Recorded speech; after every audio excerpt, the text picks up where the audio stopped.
Hello and welcome. You are watching Gravitas Plus. I am Molly Gambhir. Imagine this. It's late at night. You are in bed, perhaps scrolling away, going through memes, watching short-form content of different kinds. I'm sure that sounds like a familiar story to many.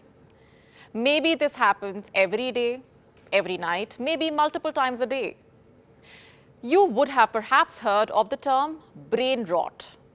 Brain rot refers to how low-quality internet content may slow your brain function.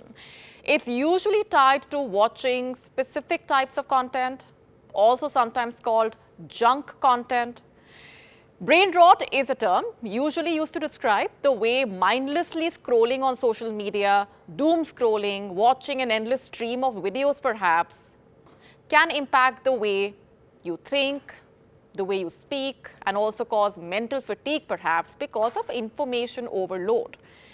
These habits can lead to reduced attention span and a decline in critical thinking skills. Simply put, brain rot refers to a decline in mental and cognitive abilities, often linked to excessive consumption of trivial online content.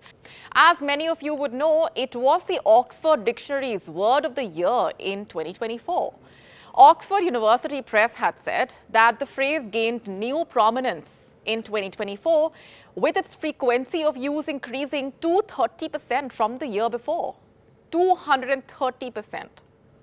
Just for context, the word of the year is intended to be a word or expression that reflects a defining theme from the past 12 months.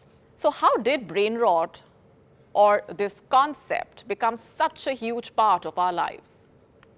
Also, are the two directly linked, brain rot and this kind of content that is being talked about? Also, quick backgrounder here about the origins. While it may seem like a modern phenomenon, you know when the first recorded use of brain rot happened? Way back in 1854 reportedly.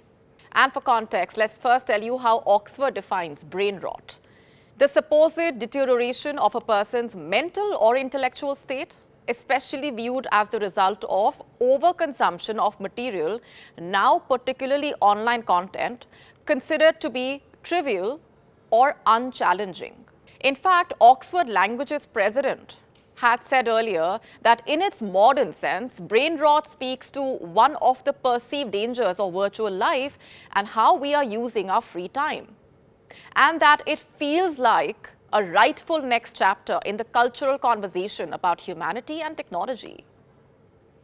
Here are some numbers for you now. According to the Centers for Disease Control and Prevention, half of teenagers in the United States spend 4 hours or more looking at screens each day, and global estimates suggest adults may be online an average of more than 6 hours per day.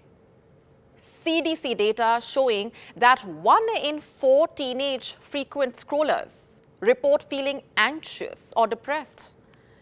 Whether or not and to what extent your online activity actually impacts your brain can have different answers, but it is important to take steps to keep your brain healthy and cognitively sharp, especially in today's increasingly online world. And ask yourselves the question, is it time to improve what's called your digital diet plan? What are you digitally feeding your mind? How can that be changed if needed? What modifications does your digital diet plan need? While there are many ways in which you can do that, here are some tips for you. And of course, it all starts with how often you use your phone. Of course, in today's day and age, one cannot function without it, but you can, for sure, try and keep your relationship with your phone as healthy as possible. Now, what does that mean? Simply put, moderation is key. And generally speaking, control your devices instead of your devices controlling you. And try and limit the time you spend on them. Also, be mindful of what you are feeding your mind. And if you can, try and keep your phone away right before bedtime. You must have heard that piece of advice time and again. Basically, a digital curfew before you sleep. Try reading a book perhaps instead of scrolling.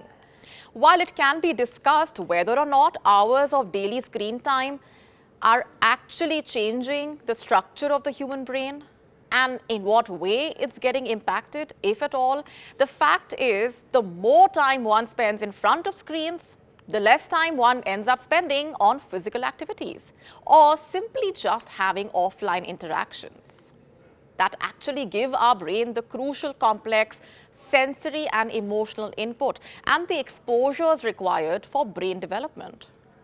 So, engaging in more physical activity is also important, of course. It can also be said that if you consume a lot of low-quality online content, it could also mean that you are feeding your mind information that does not necessarily sharpen your mind and could leave you feeling mentally drained. So, be mindful of what you consume. Just like you limit junk food eating, perhaps, try and limit junk content consumption. Value judgment is key, so is moderation. And being mindful and ensuring your online usage is what's called purpose appropriate. So the next time you feel the urge to scroll, be mindful. It's important to do what you can to keep your mind healthy.